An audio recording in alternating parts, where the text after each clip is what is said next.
Adam here with Brooksaw Antiques. Today we have this 1960s or 70s Olivetti Lettera 33 vintage portable typewriter made in Spain. I'm going to show you how to use the functions and make sure they all work.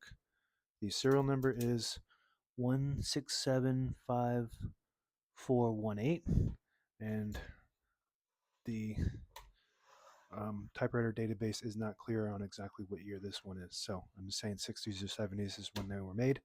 Up top are the margins. This is your left margin, and this is your right margin. And I'm just going to set that pretty close to the end so I can get maximum clearance. That's the paper support arm that flips up from the back. And this is the paper bale that sits on top. It's got two adjustable rollers and a scale.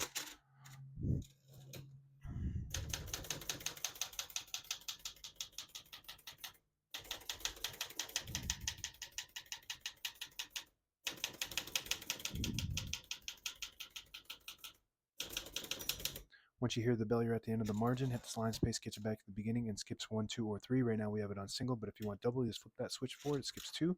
One more, it skips 3. We're going to keep that on single for now and finish typing.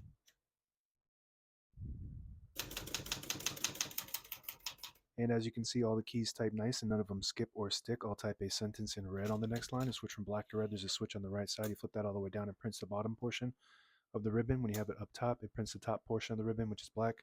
When you have it in the middle, it doesn't print any ink at all. It leaves a stencil for copying purposes. So we're going to flip that down to print the bottom portion, which is red.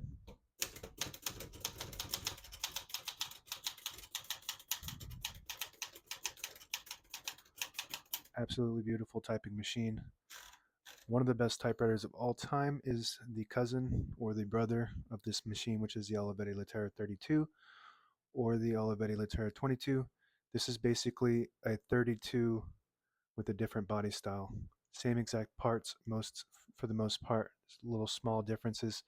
It has this leather padding and plastic. This is plastic and leather versus the Lettera 32, which has an all metal green or blue frame. I really like this. This has a good feel to it. It's got a nice sharp look to it. It's awesome typewriter. To pull the page out easy, there's a switch on the right side here. You flip it forward and it unlocks the rollers underneath the platen, allowing you to pull the page out easier or load thicker paper like carbon copy or cardstock. Make sure you flip that back before you load the next page or else it won't load correctly. I'm going to flip this down for now and put the color back to black.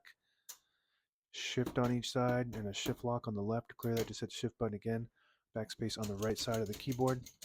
Very nice. And below that is the tab function. So I got tabs set on 10 space intervals. What I'm going to do is I'm just going to clear each one of those by hitting the tab and then pushing the lever on the left side down on each one of those.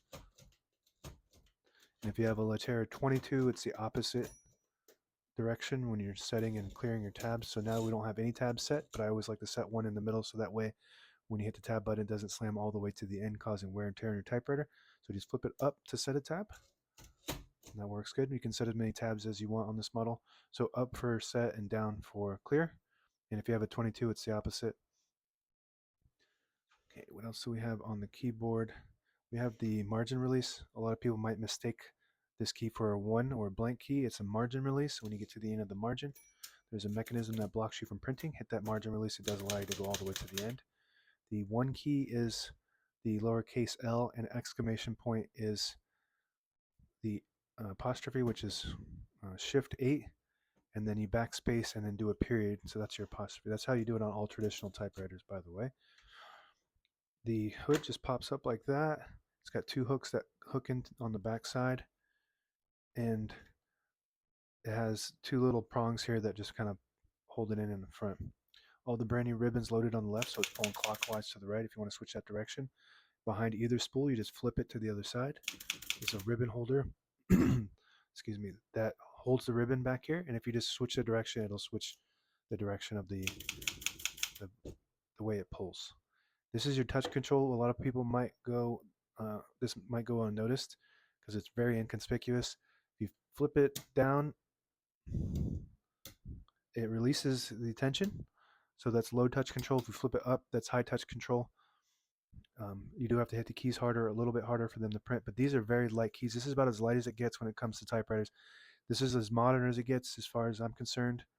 It's almost like typing on a computer when you're typing on this thing. even though it was made in the 60s. It was designed in the 50s by the Lettera 22 and then upgraded. But it's amazing how these typewriters are so old, but yet they feel like they're brand new almost. This just hooks in from the back first and then it snaps down like that. On the right side, this is your carriage lock. If you flip that down, it locks the carriage in the middle. And it gets pretty annoying because sometimes you accidentally flip that down and your carriage will lock while you're typing. Flip, and they all have it. All the Letteras have that. You flip it up to unlock it. This is your carriage release, one on each side. One of the differences between the 32 is this. I think this is different metal. It just got it's more of a duller metal, maybe an aluminum or different kind of aluminum than the 32. The 32 has a shinier metal, like chrome. Maybe it's just chrome plated. This is your paper release. We already showed that. And this is your left carriage release. Very nice. And if you push in the button on the end of the knob, it disables the spacing so you can get to an exact spot on the page. You let it go, you get those clicks. Each one of those clicks is a half a space, and the same concept if you push the line space indicator all the way back to 0, it disables the spacing. Put it on 1, you get the clicks. And that's it. Now available on eBay or Etsy. Search Brooksaw Antiques.